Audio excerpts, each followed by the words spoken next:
What's up, everybody? You're tuned in to Off the Yard, where we talk about prison content, daily prison stuff, prison news. So here we are. Today I'm going to talk about an incident that happened the first time I ever went to prison. I've been to prison 3 times. It's a lot of times.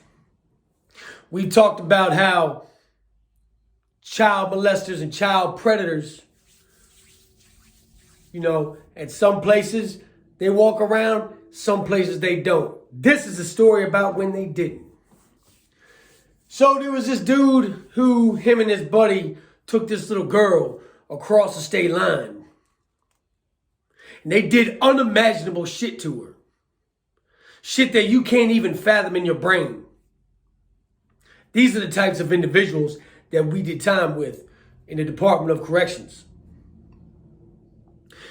This was in the county jail. We were waiting to get sentenced, waiting to go to court. Everybody's supposed to be on their best P's and Q's, but jail, county jail, is one of the most turned up places in the system for people that don't know.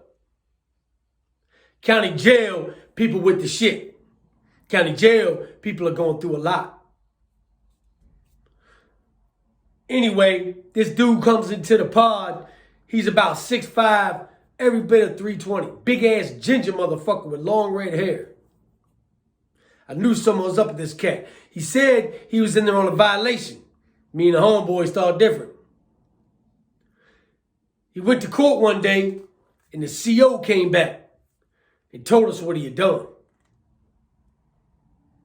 We decided then and there how we were going to handle it.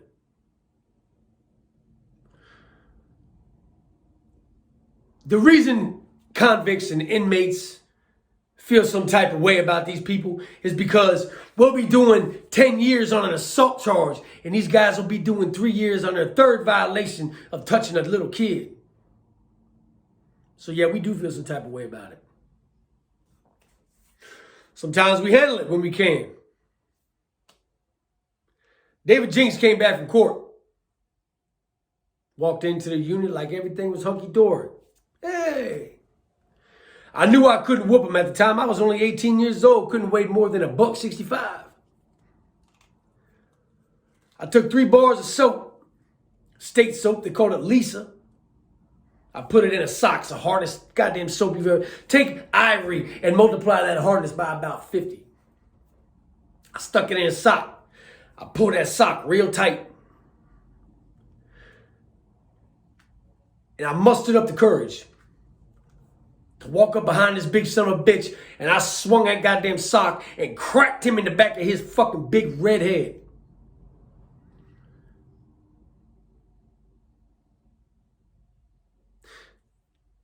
The mistake I made was that I didn't make the sock loose. If you make the sock tight, it creates too much tension and the soap will explode. So when it did, it exploded. It looked like a goddamn snow globe went off. He didn't fall.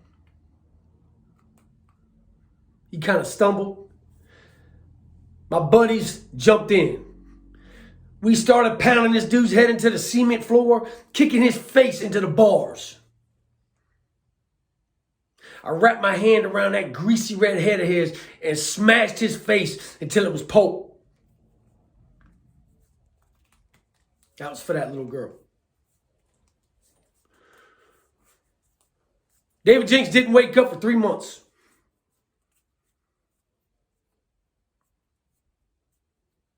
Three months. We sat in the hole. We waited. We didn't know if we were going to get a murder charge.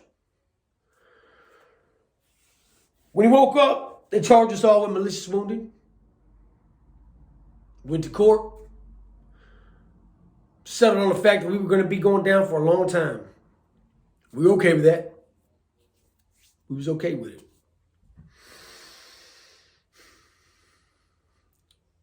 The judge, I'll never forget him. His name was Judge Stevens out of Spotsylvania, Fredericksburg Court. General District. They were trying to take, when you go to General District Court, this is your preliminary hearing. They're going to send it upstairs and make it a felony. That judge looked at us, looked at him, and dropped all 3 of our felonies down to misdemeanor assaults. Gave us all 12 months. On a misdemeanor here, you only got to do 6 months off of 12. You don't have to do half your time. Savage. But I'll never forget what he said to David Jinks. He looked at him and said, "Sir,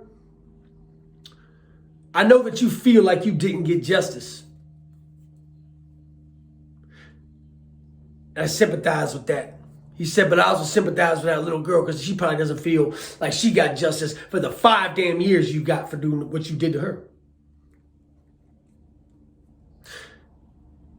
He looked at us, smiled, winked, looked over at him and said, "On behalf of myself and these 3 gentlemen, I'd like to be the first to welcome you to the Virginia Department of Corrections, sir. Next case."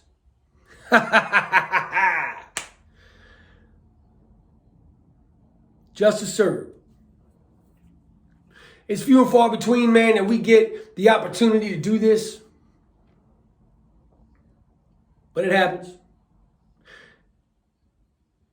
And when it does, it's sweet victories, man. It's a W.